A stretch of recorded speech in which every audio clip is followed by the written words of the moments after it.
We learn physical first aid skills in the hope we never use them. We learn mental health first aid skills to use them every single day in every single conversation we have. It's interesting you say that. I think like the more and more Maddie and I even sit in a room with people like yourself and have this conversation, the more and more I sit there and reflect and just go, man, I think I've got like a lot of that armor on. Hey, I'm Zeb. And I'm Maddie. And welcome to the We Don't Know Yet podcast. Whilst both Maddie and I are healthcare practitioners, we understand that there's no one-size-fits-all approach to healthcare. Should you require any medical attention, please seek out your local healthcare practitioner. For those that are just tuning in, we are joined today by Ben Higgs. Welcome, Ben. Thank you for having me. Thank you for having us. Thank you for having us. Thank you for being with us. Thank you for being with us. Thank you for joining us. I'm really just trying not to butcher these credentials here again. So, Ben is the Principal Master Instructor of Mental Health First Aid, and he's also the Director of Rise Foundation Australia. That was actually really good. Yeah, you nailed it. I'm just checking the notes as well, and all she did was put down like the first letter of each like thing. PMI. I'm impressed. Wow. I'm There you impressed. go. I know how my brain works. But yes, Ben, it's awesome to have you in. No, it's good to be here. Thanks for having me in. So good. It's nice that you made the trip out to the Shire, where no one wants to leave. This lovely. I had to get permission and get my passport stamp coming over. Yeah. So many people hate on the Shire. I get it. I do get it. A little bubble. It's It like is a going bubble. from San Diego into Tijuana. Coming across is easy. It's getting back into the eastern suburbs. I'm going to struggle. You're going to have to go through customs. Yeah, You're might like, have to get why- quarantine for 2 weeks. Why do you think you're coming back here from the Shire? So bad. Nice. And mate, we're super excited to dive in today and talk about something Yeah. that's really important to unpack. Yeah, Um, absolutely. And I think like no better way of hearing about it than someone like yourself who's in the industry and also like experienced some of this stuff Lived firsthand experience. Yeah. yourself. Yeah. Mate, if there's something that people need to know about you before we get started, what is that? Something people need to know about me. Look, I've never professed to be an expert or anything in this game. You know, I'm another bear bum in the shower like everyone else. You know, I've sort of I jumped into this game 13 years ago. Probably get into it a little bit later for different reasons. It wasn't much of a game or a space when I got in, but there was a few of us in there and just sort of chipped away. And it's, you know, it's been an amazing ride. But, you know, I've always been of the belief that I'm in the job of putting myself out of a job. You know, I really hope that one day if someone comes along and, you know, does it better, beautiful, you know. But, you know, we're all here trying to learn from each other and grow from each other and try and help each other. Yeah. You know, and I think the more we get in, have conversations like this and just open things up and, you know, especially not in just a stiff sort of sterile way, Yeah. the better it's going to be for us all, you know. And it's once we start to open up and you know, bring the walls down and let go of it all, that's when we get the progress from it. Yeah, and traditionally these are uncomfortable conversations for people, right? Like people don't like having these conversations at all. It's Nah. icky. Yeah. Because of vulnerability. Yeah. People Yeah. don't like to be vulnerable. But, you know, the vulnerability is where the honesty comes into play, you know. But we've all, and it's not the ego, but we, you know, we've got these walls built up, you know, like we wear this armor because we don't want to let people in. We, you know, because it's hard to be vulnerable, Yeah. you know. And we're so worried about what people are going to say, what people are going to think, or, you know, whether it be, you know, oh shit, I shouldn't be talking about it because I've had a better run than them, or, Yeah. you know, or what are they going to think about me? Whatever it is, we've just built that all the time. And that's why it's hard for people. Yeah, and it's interesting you say that. I think like the more and more Maddie and I even sit in a room with people like yourself and have this conversation, the more and more I sit there and reflect and just go, man, I think I've got like a lot of that armor on. And you don't really like reflect on it too often sometimes, especially if it's not something that's front of mind or that you're really kind of conscious of. Yeah. But I can see how everyone's got an element of it to some capacity, right? Yeah, like it's even the simple one. Like you could be having the shittiest day and you'd be walking down the street and running a friend and go, how you going? And go, yeah, good. You know what? this is going to sound like I am chronically online, but I saw a reel, like literally that whole scenario of like, hey mate, how's it going? Hell yeah, I'm good, thanks. And then the person like got into their house and just like went into a slump and started crying. I was like, yeah, it was pretty confronting, but it's so true. Yep. Yeah. Yeah, you know, it's just our fallback. Yeah, I'm good, I'm sweet, you know, I'm all right, and move on because we just don't want to I think for some, we don't want to let it out. And I think a lot of, for some of it too, we're worried that once that tap gets turned on, what's going to come, like how much is going to come out, or what's going to be opened up? What am I going to have to deal with? Yeah. So it's hard. But once everybody realizes that, look, we've all got it going on. We've all got shit going on. We've all got weight on. We all, got worries at night. Once we actually start to open up and let it out, it becomes so much easier. Yeah. And I'm victim to it as well. We all have those days you don't. Some days you don't want to because there's just too much going on and you just got to get through it.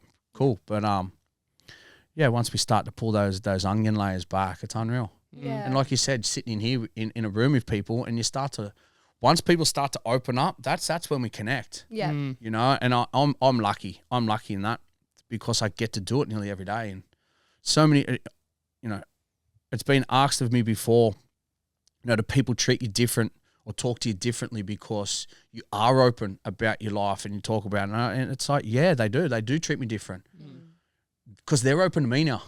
Yeah. It's sort of like when we do it, we open the door up, and once we open up, it just gives other people permission. So, yeah, people do talk to me different. They tell me about their life, Yeah. I think that's amazing. Yeah, you've created a space where they feel comfortable to like let go of some of that armor. Yeah, and I think we're getting there. We've come a long way. When I started all those years ago, that mental health space was all about awareness. Yeah. I think the awareness is there. Everybody, every man and his dog talks about mental health now. This term gets thrown out so much. Are you okay day? Movember, all of this. So we've come a long way. We've still got a long way to go. Yeah. Do you mean that in the sense of like now that we're aware about it, it's like, well, okay, what can we do about it? Yeah, what next? And that was sort of where we jumped in. It was about moving things past awareness and what is the next step. And that's the next step for me was education. Yep. Because, everyone was talking about we want change, we need to change, around mental health and all this and that. Well, education creates change is what I believe. Once we start to educate ourselves, we start to know because you don't know what you don't know. Yep. But once we start to know, we learn, then our view on things changes, and then we can actually start to understand what we can do, what we shouldn't do, what we can do. We put the strategies in place just like on physical health. Yeah. I've got myself into a little bit of hot water, I suppose, caused a bit of a stir over the years. I call, which I'm quite happy to do. I call mental health the new AIDS. Yep.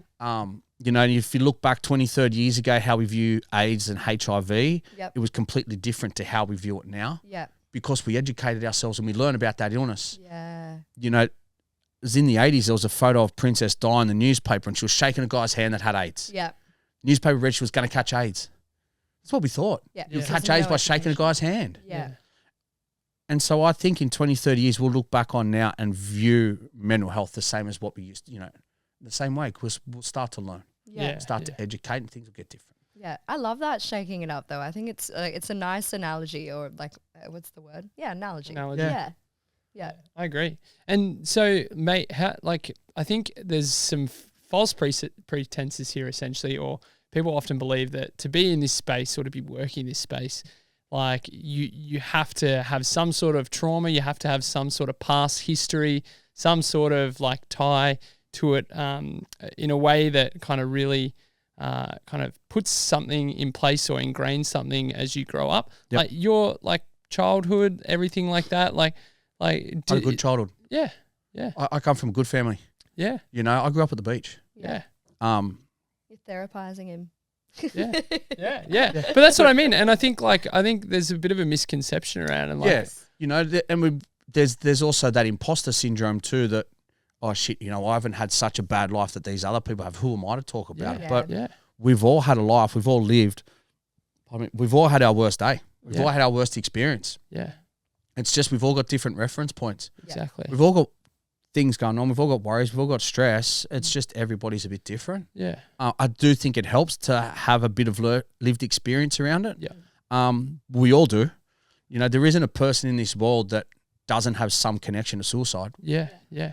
There isn't a single person in this world that doesn't have some connection to mental illness, and every single one of us has had poor mental health at some stage.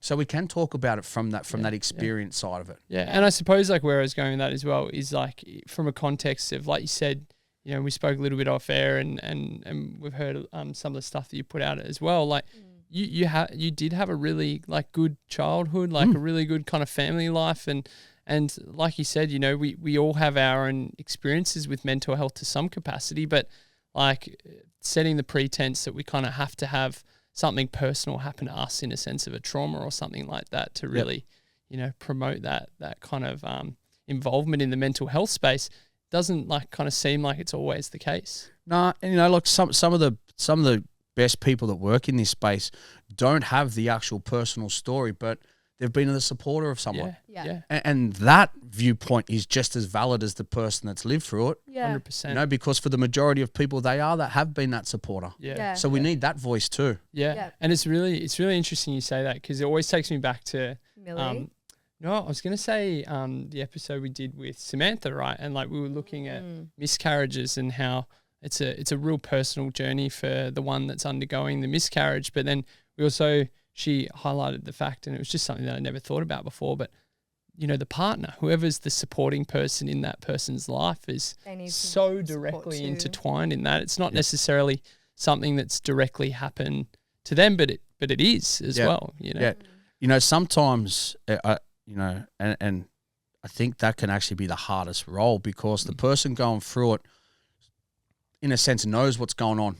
Yeah. They're part of it, you know, where the person from the outside can't see it, can't feel it, can't understand it a lot of the time. So they're a bit stuck too. Yeah. And I was going to say, like, do you find that the challenge sometimes as well, like with people that you've spoken to that have been impacted by mental health? Like sometimes it's the support crew that are actually experiencing like some real mental health challenges and conflicts. Yeah, because it starts to weigh on them. Yeah. You know,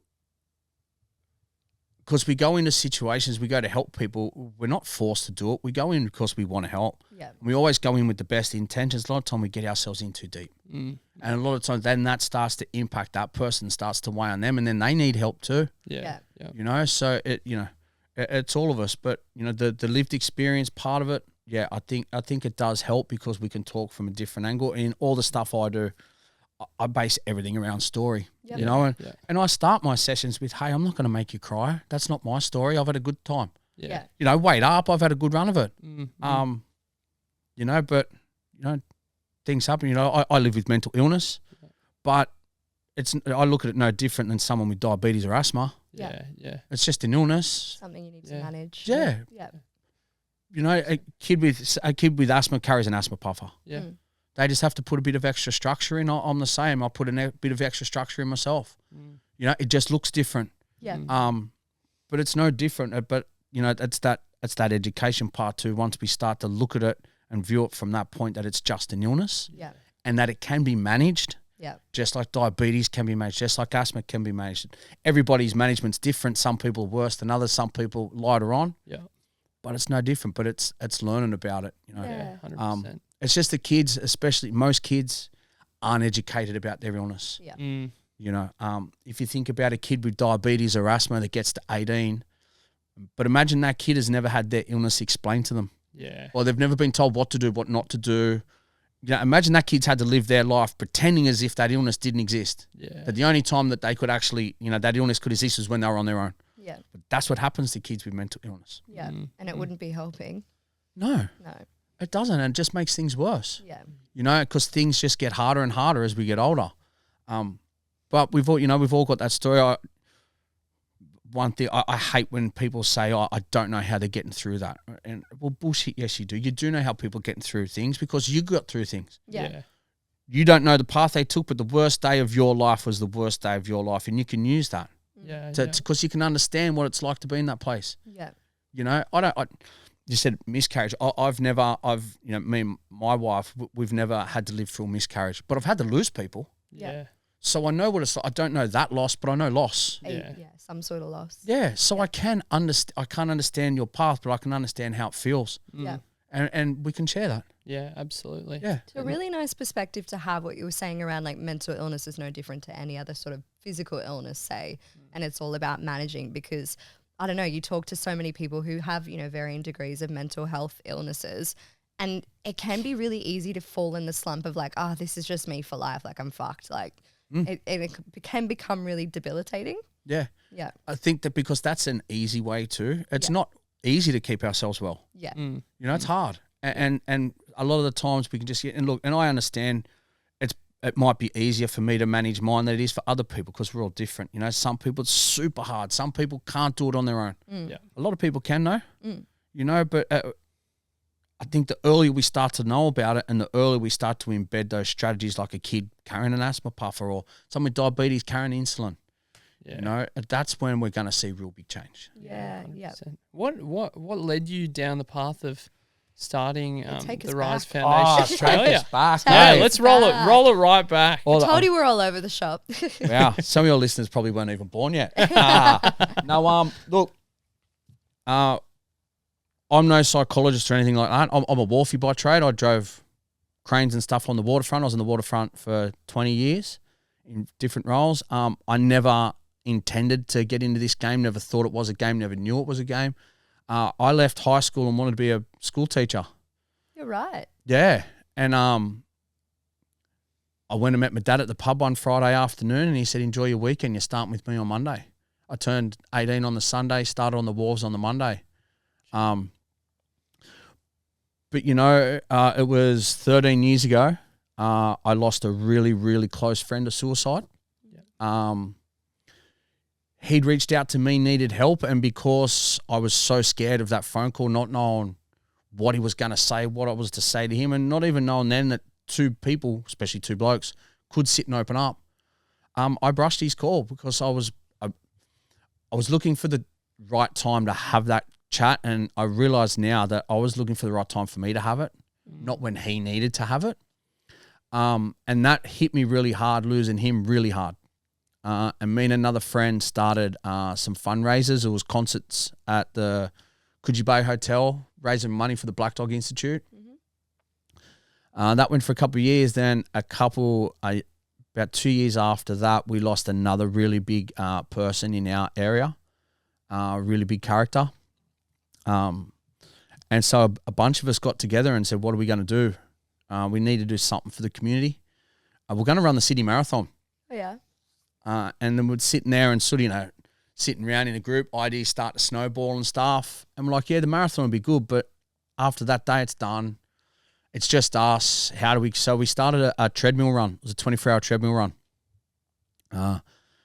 2 little treadmills at Maroubra grew. And that actually, the event ended up becoming the largest event in Australia and the largest event in the world for mental health awareness and suicide prevention. Wow. That is insane. Yeah. What was the turnout? The last year, so it got to the point where I couldn't run it anymore. It just got too big. Yeah. I think it was in like 9 locations in 4 states or something. And it was big. So I was still working full time. Yeah.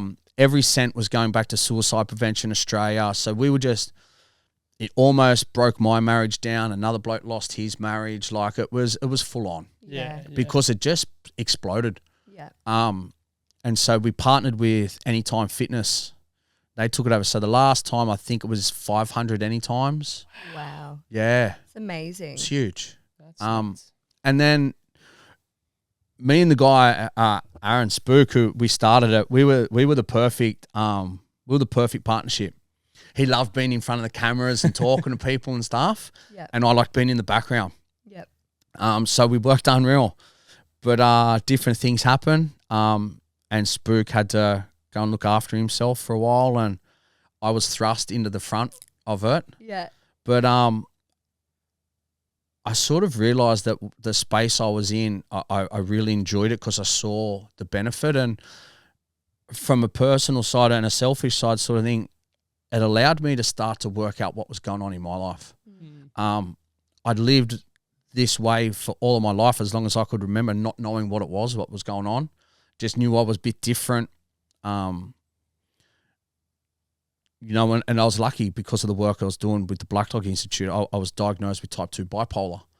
But I was still of that mindset where I didn't talk. I didn't tell people about it. I didn't want to admit it to myself. Nobody knew what was going on.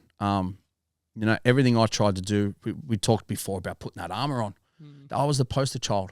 Yeah. You know, And then when I got home, it was the mask came down and the walls crumbled with it, you know? Yeah.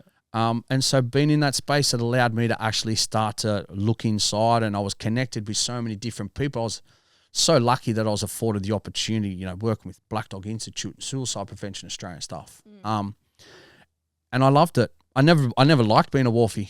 And then the opportunity came up for me to do mental health first aid training, and I did it, and I loved it. It changed things for me so much. But when I did it, look, I'll be honest, I'm trying to be polite here. I was like, what is he going to say? No, look, they were retirees topping up their super. The two people that ran it, they sat at the front of the room, they just read off the board, and it was there was no connection, there was no feeling, there was no fun in it. Yeah. It was mind-numbing. Yeah. It was torturous. 2 days of just sitting there just going, this could be so good, but this is shit house. Yeah. And so I was like, you know what, bugger it. I'll go and get trained up to do it. And I did. I took myself over to Perth for a while and got trained up. And so I was running that. I was doing 4 on 4 off on the walls. Pardon me, running that on my days off. And then, you know, we had 2 young kids. One day my wife was like, look, you got to make a choice here. Yeah. I can't be both anymore. You pick one. And straight away, you know, we had 2 young kids. We had a Sydney mortgage. I was like, I'll just stay on the walls. I was getting paid good money. Yeah. And she was like, no, because you're coming home, you're miserable. You're taking it out on us. You hate that. You know, you don't want to be that 60-year-old bloke that sits at the pub and he's dirty on the world because he never had a crack at something. Yeah. You know? Grumpy old man. Yeah, that was going to be me. And it's pretty funny how things work out. I was doing some training. I was sitting in on a course called Assist.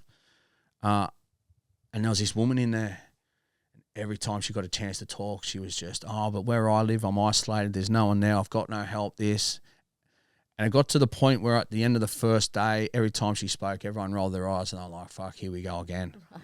We came in on the second day and the first thing in the morning, she wanted to bang on again. I had enough. I just turned and I said, listen, darling, if you need help, here's my phone number. Just ring me. Yeah. It was just to shut her up, just so we could all move on with the day, you know. I thought nothing of it. And then about a week later, she rang me. She's like, Ben, were you serious? I was like, oh, sort of. What do you mean? You just stop talking. Yeah. And she had all the contracts for all the mining companies in central Queensland. She's like, I want someone to come up and run training. Do you want to do it? And I was just like, oh my God. Yeah. Pays to be nice. Well, it pays to be a smart ass too. But yeah, and it just went from there. Yeah. And it just sort of, I tried to keep both running. Yeah. But then my dad got really crook. And me and dad's, his partner, we were sort of his carer for the last couple months. And it was sort of that thing because dad had got me the job. He was a lifelong wharfie, you know, life member of the Maritime Union, everything like that. I didn't want to leave while he was still alive because he loved the fact that, you know, and I got to work with him for years and stuff, you know. That's pretty cool. And it was a real connection between us. Special bond. Yeah, it was, you know, and it was a real special time being able to look back. And so when dad passed, it was like, okay, now's the time. I'll take that jump. Yeah. You know, having the security of a contract up in Queensland helped. Yeah. But it just went from there, and it was like I've never done any business courses or anything like that. I still don't know how to run a company. And not a lot of us do. No. Run our own businesses. You know, like I was never the smartest at school. I did enough to get by, but and it just went from there, and it just sort of went, and it's where it is now, and it's afforded me the opportunity. I've done so much crazy stuff over the years with this, and it's interesting. One of the things I really harp on now is I hate talking about the bad side of mental health. I want to start talking about the positive. Yeah. You know, I got invited to go to America a couple of years back to do a talking tour of America, and it was simply on the back of the fact that I have a mental illness and I talk about it. Yep. You know, I've worked all over this country. We've done some cool stuff. I've met so many cool people. Like I'm sitting in here talking to you guys. Yeah. You know, and so it's been an unreal ride. Yeah. Unreal ride. We've done some cool shit over the years. I was working with all those, you know, Suicide Prevention Australia stuff, but I hated having to ask permission to do anything. Yeah. Like we're running that treadmill run, and I'm going to bag them a bit because they deserve it. No, because they screwed us at the end, but then Right. that's a different story. Yeah. But you know, we were ordering t-shirts. We were ordering thousands of t-shirts. Yeah. You know, I think the last time we ran, there was 50,000 people took part. Yeah. You know, but even when it was just me, there was thousands of shirts. And we're about 200, not even that much short. And so I just ordered the shirts. Mm. Oh, you didn't ask permission. I didn't ask permission. Right. But when they came to me, I was like, well, wait a sec. The shirts printed are say $15 once it's all done. We're selling them for 25. Yeah. You've just made money. I've made you money. Like, what are you complaining about? Yeah. And I just got over doing that. I was like, why don't I just do it myself? Yeah. So I don't have to, I asked my wife permission. That's about it. You know, and she's pretty good.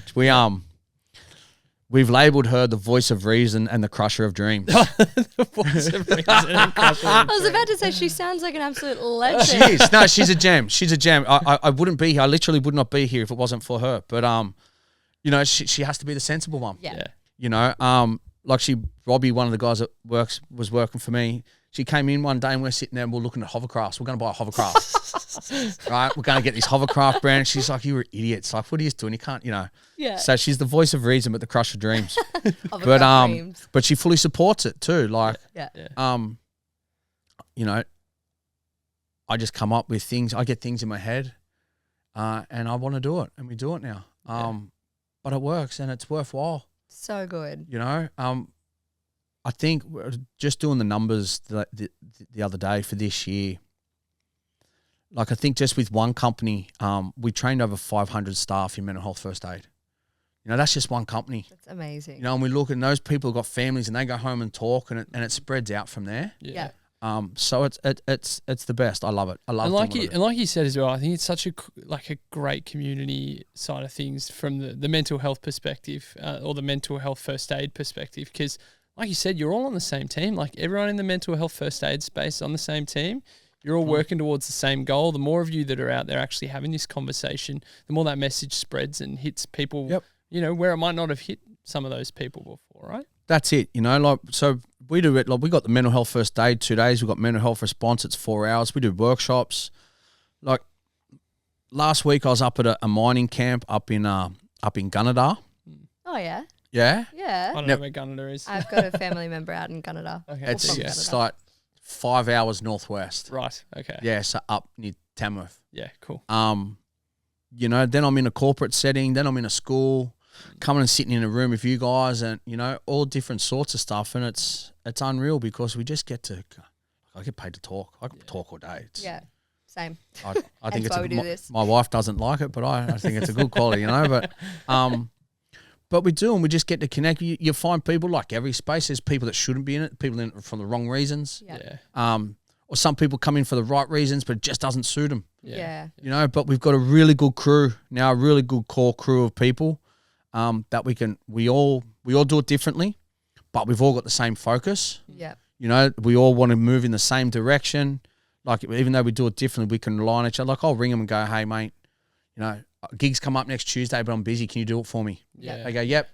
And then that's it. I don't have to talk to them or anything again because I know that they know what they're doing. Yeah. And I know I can trust them, just send them out. They do the same with me. Yeah.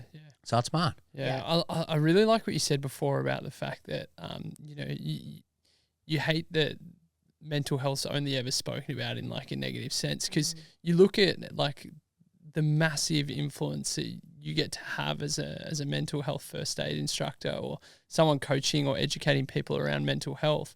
And it's such a positive impact from, you know, something that people would typically like kind of put under that negative mental health discussion. Do you know what I mean? Yep.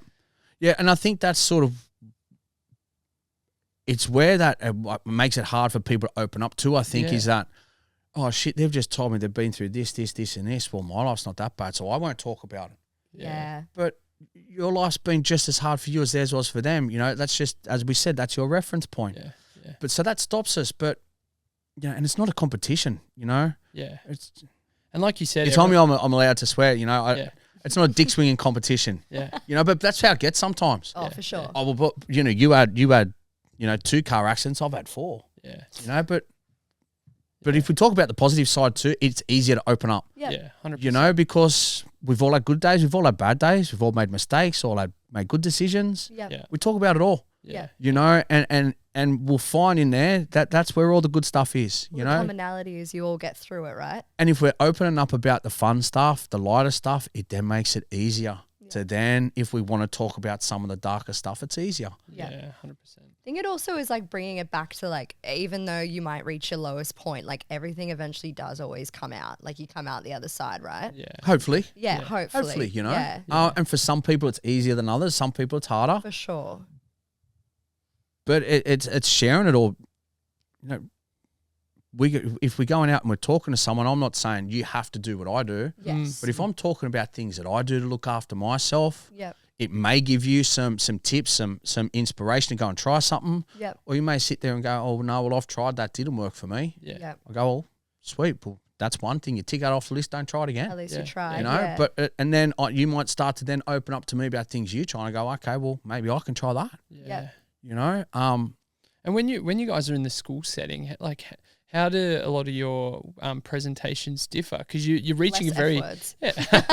maybe Yes, not, maybe that's not, fine. maybe That's not. no, it depends on the kids. The kids drive me to it. Yeah, yeah, they send you in that They direction. do. The number of times I've finished at a school and I've gone home to my kids and sprayed them. If I find out you're fucking acting like that in class, you know. But the kid stuff's heaps different. Yeah, Yeah. Like every group's different, but with the kids, we try and make it as interactive as possible. Yeah. nice. They're so used to teachers just there lecturing, go home, that parents lecture them. Yeah, So we try and make it as fun, as interactive. We use a lot of like sports analogies. yeah, nice. You know, getting them up and you know having a bit of fun with it. Yep. I was doing some work for the Black Dog Institute years ago, running their high school program. The YAM program was amazing, but it was all based around role play.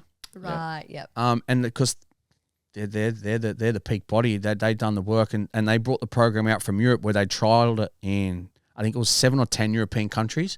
So they had the data there that showed that the role play for kids because it allows them to come up with it. Yep. Yeah, You know, and so I took some of those ideas and developed it into what we do. Yeah. yeah, You know, because it works. Yeah. exactly. You know, I'm not going to not do it. Yeah. But it works. So the school stuff's fun. Yeah. It's hard. That's probably I find the hardest place to get into is the schools. Yes. Yep. They're very, very cautious who they bring in. They're slammed with all the work. Yeah. Yeah. And a lot of schools are worried because we talk on suicide. Yeah, yeah, For the sort of year 7 and 8s, we don't unless they ask the question. Yep. But once they get year 9, about 15, then we talk about it Yeah. yeah, because they're now in the thick of it. Yeah.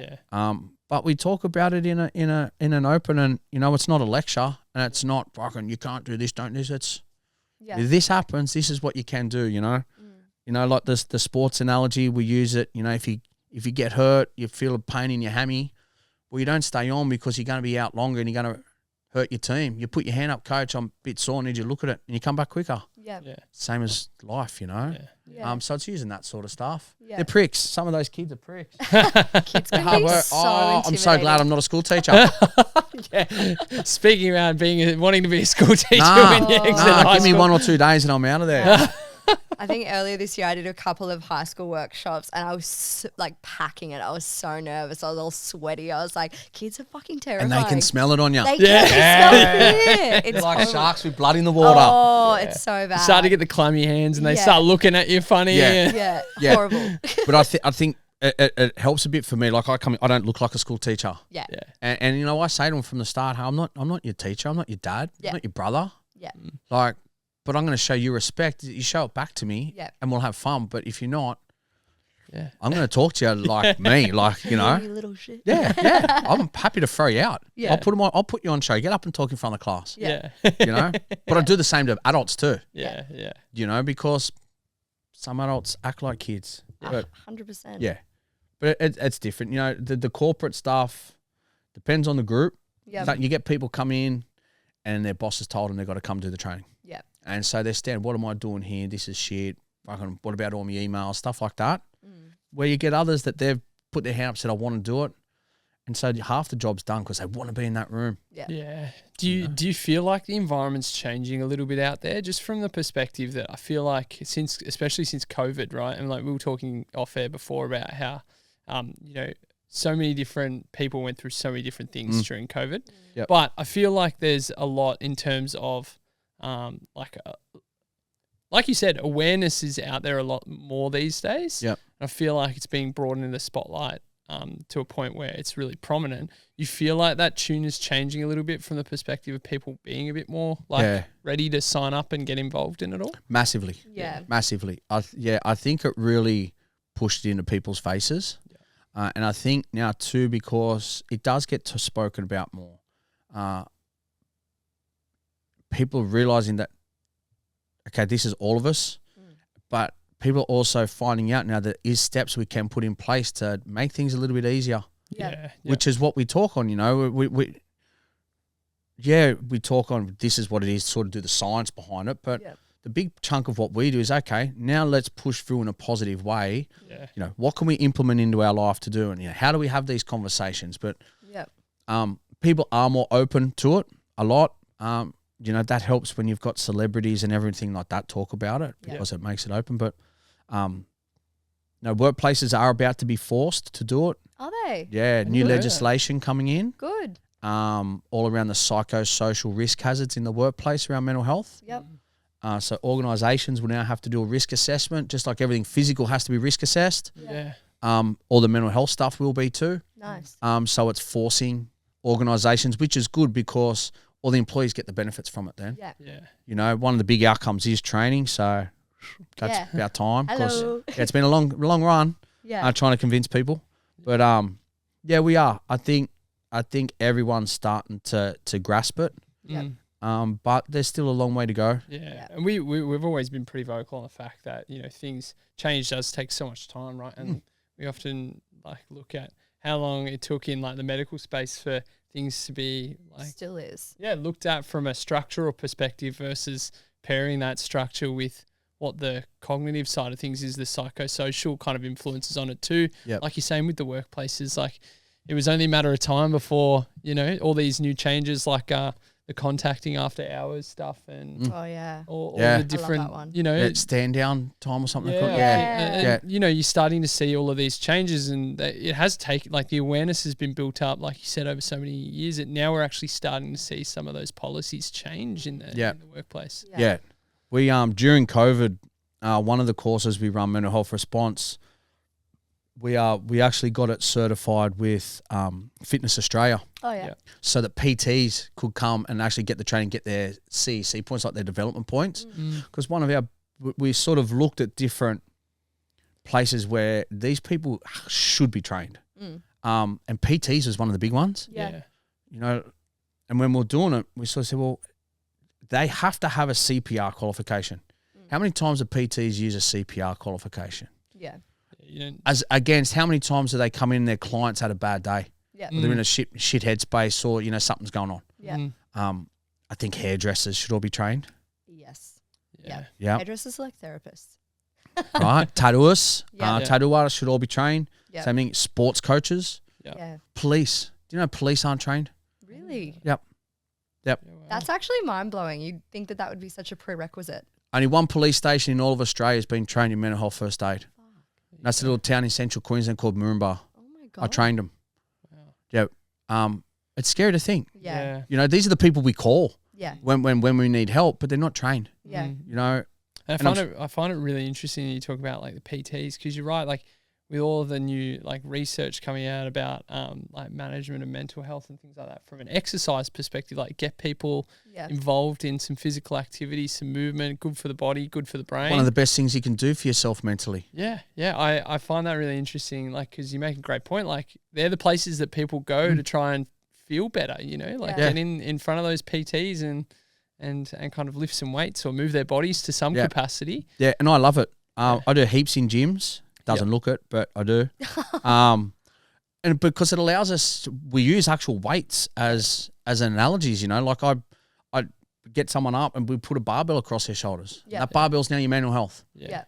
And we look at the things, you know, the bad habits we put in place, or the worries, the stresses, you know, and I actually get weights. You're not sleeping well, Adding add a weight. Yeah. You're drinking too much, add weight. Yeah. Bad relationship, add weight. Bad finances, add weight. Yeah. And then after 30 seconds, that bar's gotten super heavy. Got the wobbles. Yeah. You know, and I try and have fun. You pick a big bloke out of the group, you know, and he gets up, he's all tough. Yeah. And I can talk longer than he can hold it. So, you know, so I just keep talking. Bad luck, buddy. Yeah, that's it. You know, to have a bit of fun with it, have a bit of laugh. But then it's like, okay, well, you know, you're starting to look at your diet, take weight off. Yeah. You're moving more, take weight off. Yeah. You're doing those, you're probably going to sleep better, take weight off. Meanwhile, old mate's like, thank fuck. Yeah. But, you know, I'm still holding this bar. I've still got shit going on, still got, you know, things on my mind, but it's lighter. Yeah. So, yeah, getting in the gym helps us do that, and we just try and adapt it. But there's so many different, you know, it should be for everyone. And on that note as well, like obviously suicide is such a taboo topic. If anyone listening is concerned about maybe someone, you know, in their life, like how do you even approach that conversation if they've not yet, you know, been fortunate enough to have the training? Look, in a simple sense, be direct, ask them. You know, all the research now shows that talking about suicide doesn't increase the chance of suicide, it reduces the risk. Yep. What does increase the chance is not talking about it. And all the research shows that the best way, the most effective and, you know, worthwhile way to actually ask is just to be direct. Are you having thoughts of suicide? Yep. Are you thinking of killing yourself? You know, but that's the abrupt. But I think and in all these conversations, we've just got to make people comfortable. Yeah. Yep. You know, guys and girls are different. Yeah. Controversial, but we are, okay? But guys will talk different, you know. Yeah. I can't sit here eye to eye, face to face. It's intimidating to have it anyway. I love going for a walk with someone. Yeah. You know, go play golf, go for a swim, go train, go kick a footy around. Yeah. We get people comfortable and we just have a chat and we let them know why we're asking, hey, I'm worried. I've noticed these things. You know, do you need help? You know, and if we do, and if there's any thought there, we think they may be having thoughts of suicide, we let them know, hey, I'm only asking because I can. I want to be able to help. Yeah. But are you having thoughts of suicide? Yeah. And you'll find, we find that when people are asked, more often than not, they're honest. Yeah. But it also allows people to have that, oh shit moment and they have a check for themselves. Yeah. Maybe they haven't realised it. Yeah. And even, you know, even if they don't want to talk about it now, we've opened the door. Yeah. There's You know? a conversation there that can be had if We've it started it. needs to be. Yeah. And they know then that if they are having those thoughts and they do need to talk about it, they know they've got someone now. Yeah. Yeah. I can And imagine it reduces the shame around it as well, because if that, like, the shame's sort of spiraling back, it's I don't know, I can imagine it would be increasing the likelihood of that happening. Yeah. It's like, oh, it's just such a shameful taboo thing, like I need to keep it all bottled up. Yep. Yeah. And with that bottling up, that conversation just starts to spin and it's a fucking evil conversation, though. yeah. It's And harsh. I was going to say as well, like we've kind of looked at like having the conversation with someone that's experiencing that. Yep. What about like, do you have any take home or takeaways for the people that are those support structures or the people that are actually talking to the people experiencing that? Because like we said before, like that mental health experience or journey can be in those support persons as well. Right? Yep. In the game, we call it keeping your hands on the oars. Yeah. It's staying in control of your situation. It's keeping yourself safe. Yeah. You know, like when I leave here today, I'll get in my car before I've hit the first set of lights. I'm on the phone to someone. Yeah. I'm on the phone to one of the guys that works with us. Yeah. And we just chat. Yeah. It might not be about anything serious, could be about anything, but I'm just chatting. Because, you know, I'm sitting in here talking about my life and everything, every time. It's non-negotiable. Yeah. You know, I've already gone and had a train, had a swim and everything this morning. Yeah. I'll do something again this Savo. Yeah.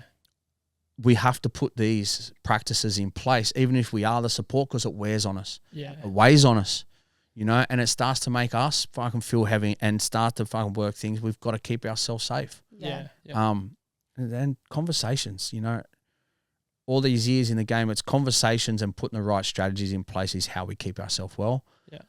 But it's known, you know, and I think the use of story, going back to asking that question, how we get people relaxed, is we use story. We've all got that connection around suicide, or sometimes it's been honest, go, hey, I've never had those thoughts. I don't know what it's like. And if you are having those thoughts, I'm open to you sharing because I'd like to learn about it. Yeah. I want to know more. Yeah. Yeah. So it then gives that person a little bit of, oh, well, I can take a step forward here and actually help this person too. Yeah. You know, and it takes a bit of that sting off it. Yeah. But it's just working with people. Everyone's different. You know, I got mates, me and a couple of mates, we're tough love. You know, people would be horrified if they saw the text messages we send our group messages and that, you know, but we respond to it. Yeah, It's an endearing, like, sort of, I know way that they're only coming communication. from the best place, Yeah. but they're just cutting through the shit because I respond to it. Yeah. But my wife and kids certainly aren't tough love, No. Yeah. you know, and so we've got to manage that. Yeah. We get so worried about saying the wrong thing or, you know, am I going to make it worse? But you're not. If you put your foot in it, you apologize and move on. That's it. Yeah. But we don't think that way on the physical side. No. Someone walks in with a broken leg, we don't ignore it. Yeah. And none of us say, "I'll come here, I'll fix it." It's, you know, do you need anything? Can I help? Yeah.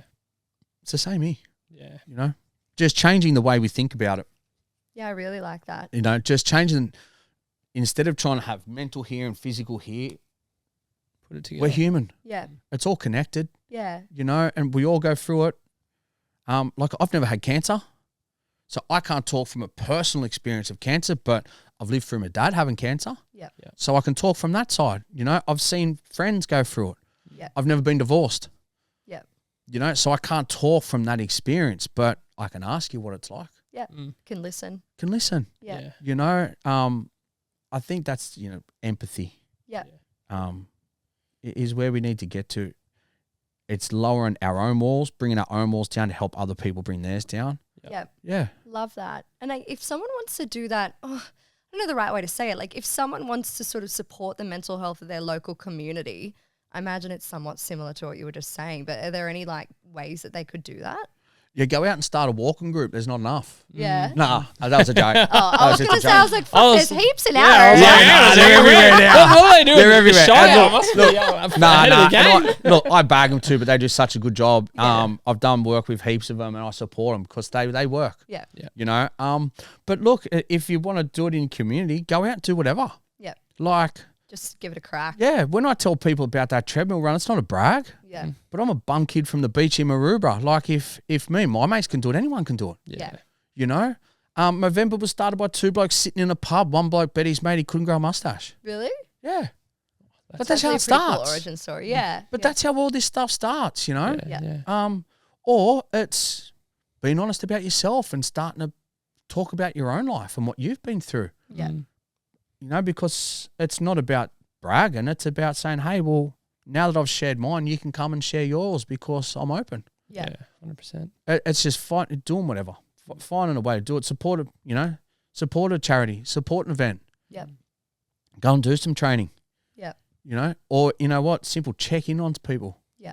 Call That- a couple mates. Yeah. And it doesn't always have to be that super serious conversation. You check in. Yeah. Because the more you check in, the more you'll understand, you know, like their sort of baseline, and you'll notice changes in them. So be Yeah. able to pick up if they are going through a hard time, they are struggling, Yeah. because you'll see that change in them. Yeah. Yeah. You know Yeah. what? Even my partner, I reckon, because my partner's been off the past 2 days, like picnic days with the tradies and stuff. The amount of calls he receives from mates, but it's like 100% that now looking back on it, them checking in and just sort of having a chat.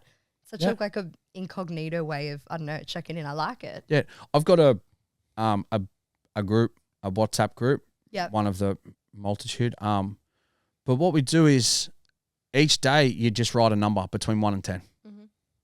1's the worst, 10's the best. Yeah. Every day, just a number. I like that. So I know where they're at all the time. And I know if they're going from a 3 to an 8 or an 8 to a 3. Yeah. Simple as that. Yeah. It doesn't have to be this big outpouring. We don't have to put a finger on this is exactly what's going on. No, I just feel this today. Yeah. Yeah. Not sure why, but this is Not how sure I'm what, this is feeling. where I'm at. I love that. Simple. That's really nice. It's simple. Yeah. You know, I've got another mate, Robbie, who used to, you know, we talk weight because we used to train together. He was a PT by trade. Mm. So some days he'll just message me and go, mate, I'm at 40 kilos and 50's the worst. I'm at 40 kilos here. Meaning there's so much weight on my shoulders. So we talk, Yeah. you know, or if going on, we just get a message, hey, mate, where's your weight at? Yeah. How's your weight today? Yeah. We've just worked out ways to talk about it without having to actually talk about specifically, Yeah. but it just lets people know. Yeah. Opens up that communication. That's yeah. it. Yeah, that's awesome. Yeah, we just do it in different ways, you know. Just make it as comfortable and as easy for people. Yeah. So good. Yeah, people want to talk. It's not that we don't want to talk. No. We want to talk. People just waiting to be asked. We just never been told we can, never been shown how, and we're so worried about how other people are going to react to it. Yeah. But it's once we actually do it, we realize people are open to hearing it. Yeah. Yeah. Oh, I love that. Yeah. I feel like you're just digesting all of this. It's good. I always have these moments where I'm just like, man, this is It's been good awesome. though. It's in a good way. It's like a lot of information, but in a positive sense. I'm like, wow, I just wish someone talked about this like 10 years ago. I know. And it is interesting because it's not like we said at the start. It's not until you actually sit here and reflect on it and like let yourself sit in it for a bit that you just kind of go, yeah, like these are conversations that you can have with people. Like they're things that you can just open up and kind of talk about. Yeah. I wish we could. And as I said, I got 2 young boys. My goal, my aim is so that they don't have to live like I live and me and my mates live. You know, I was that bloke. I used to come home, that face would be on, be happy, go home, and I'd fall into a heap and I'd just try and drink it all away. And it just compounded, made things worse because I didn't know that I could talk about it.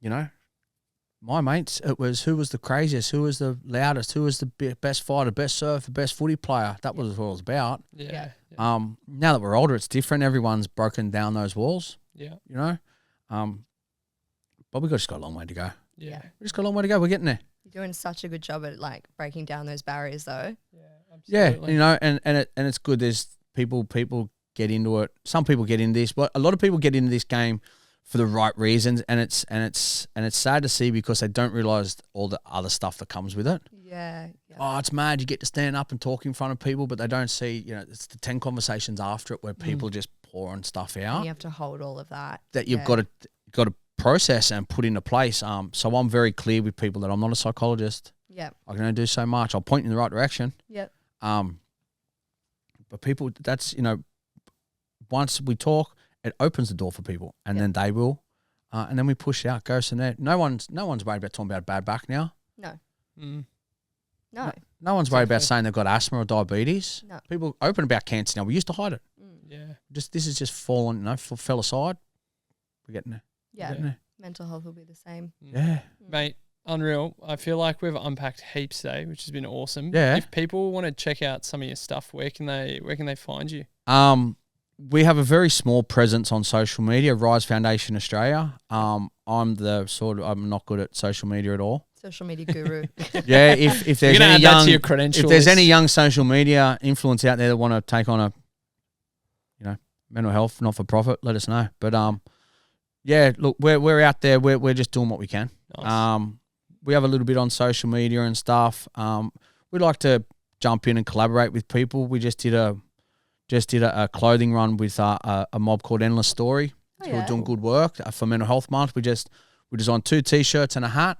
Nice. And the idea was, let's get this out there. They do great work. They do really good shirts and all that.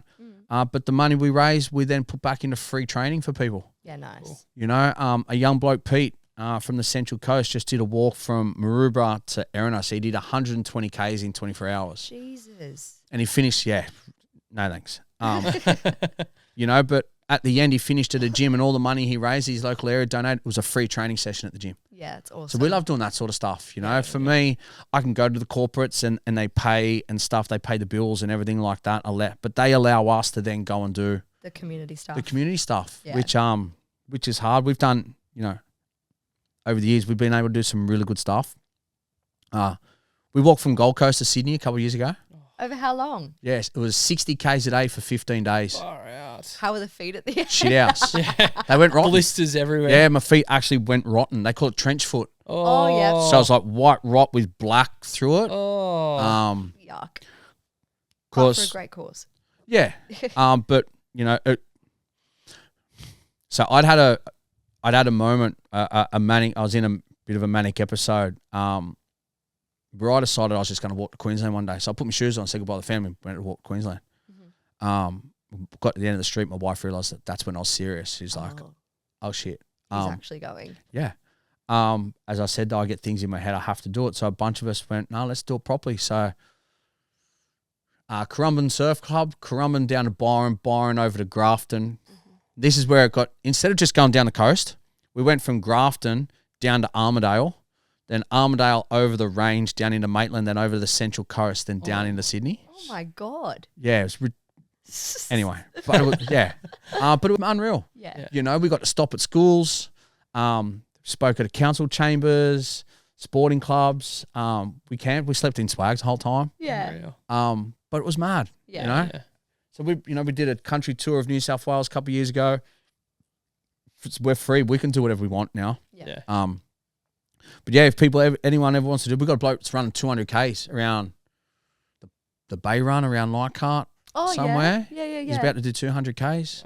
What's one lap of that's like 3 or 4K, I think. Yeah, I said, mate, I'll come and support, but I'm not running. Yeah, when I used to work out at 5 Doc, that's what it is. I think it's like 3 or 4. That's a lot of laps. Yeah. Jesus. Mm. That's pretty cool though. Yeah. Yeah, so people reach out to us and they want to do this stuff, and we do whatever we can to help them. We'll support them in any way. Yeah. You know, so many good companies and stuff have backed us over the years, and they've become friends. Yeah. Yeah. You know, and so so people can reach out to us if they want training. We're open. Yep. We don't run too many community courses at the moment. Yep. Just because it's a lot of time has to go into it, and it's hard. It's hard to get the space. It's hard to do it all. But you know, if people have got a bunch of friends that want to do it, we'll do it for them. Yeah. You know, and we travel all over. Yep. So it's good. Yeah, it's And so amazing. you guys have a website as well. Yeah. We'll pop it in the show TheRiseFoundation.net. I'm so bad at this stuff, hey. Don't worry. I'm so. It's good. It's good. At the I talked at a convention the other week, and everyone was spruiking all their stuff, and at the end they went, "What's yours?" I was like, I'll send it to you. My wife's there. Ask my wife. I'm not the person. When we first started, we popped our email in an episode, and I was like, "Hello at we don't dot," and it was just a whole shaman. Yeah. Yeah. It's hard to keep track. And good on you guys for doing this stuff too. This is unreal. No, Thanks, thank man. you. You know, like Yeah. Dino introduced us, my old mate Dean. Yeah. Shout out to Dino. Yeah, but you know, being able to come here and talk to people like yourselves and getting out there, this all helps. Yeah. It all helps, you know. That's the premise of our whole podcast. We just want to open up those barriers. Yeah, and I've listened to a few. I've learned some stuff too. Have you? Yeah, There of you course. Oh, There you go. great. Of course. But and look, even if people want to do the training, but it's not me, they want to do it for good. Still, just go and do it. Yeah. You know, I'm under no illusions that I don't appeal to everyone. You know, What do you mean? which is a good thing. Yeah. But hey, if it's someone else that's doing it, as long as it's worthwhile, you get something out of it, go and do it. Yeah. 100%. You'll never regret going and doing it. Yeah. You know, we learn physical first aid skills in the hope we never use them. Yeah. We learn mental health first aid skills to use them every single day Yeah. in every single conversation we have. And that's the benefit, Yeah. you know, and that's why we need to do it. So thank you, guys. Thanks for listening to this week's podcast. Be the first to know when the next episode drops by hitting subscribe on wherever you catch your podcasts. And don't forget to follow us on Instagram at we don't know yet.pod. See ya.